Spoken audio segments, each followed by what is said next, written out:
The EU has approved Italy's first recovery fund tranche to the joy of the country's Prime Minister Mario Draghi, but in an interview Italian MEP Antonio Maria Rinaldi has suggested it is all a trap.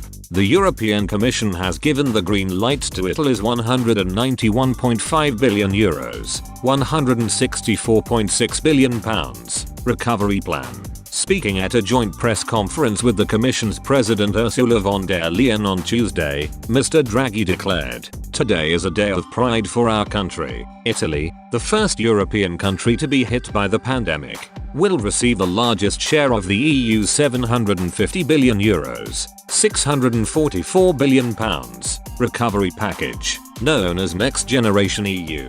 The fund intends to help countries out of a sharp economic downturn caused by the COVID-19. The €191.5 billion, £164 billion Italian plan includes €68.9 billion, £59.1 billion in grants. 37% of the funds will be invested in measures that support climate objectives. Mr. Draghi added, "If this goes through, and it is a great responsibility for Italy, then I am certain that some parts of the effort made by the Commission and European countries will remain structural, because the trust that has been given to us will have been shown to be well placed. The notion of permanent EU debt will be a hard sell in the Council, though, where last year skeptics including Austria, Denmark, Finland and the Netherlands only agreed to issue around €800 billion, £686 billion in joint debt to reboot the EU's economies, on the condition it would be a one-off instrument." Italian MEP Antonio Maria Rinaldi suggested the funds are a trap for Italy.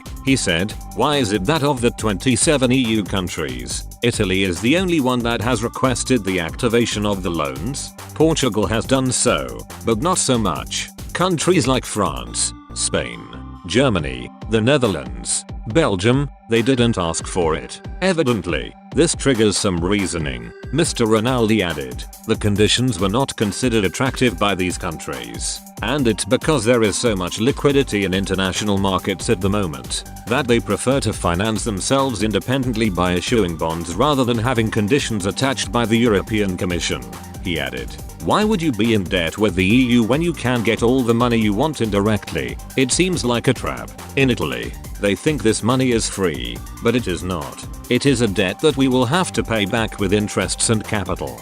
But above all, it is a debt with really strong conditions. It is not just a loan, but the EU dictates what we can and what we cannot do. The other countries said, "No, thank you." Last week, Germany's constitutional court threw out an emergency appeal by the far-right Alternative for Germany, AfD, party against Berlin's ratification of the recovery fund. Since the relevant legislation had already been signed by the German president and promulgated in the Federal Gazette, the application lacked legal standing, the court said.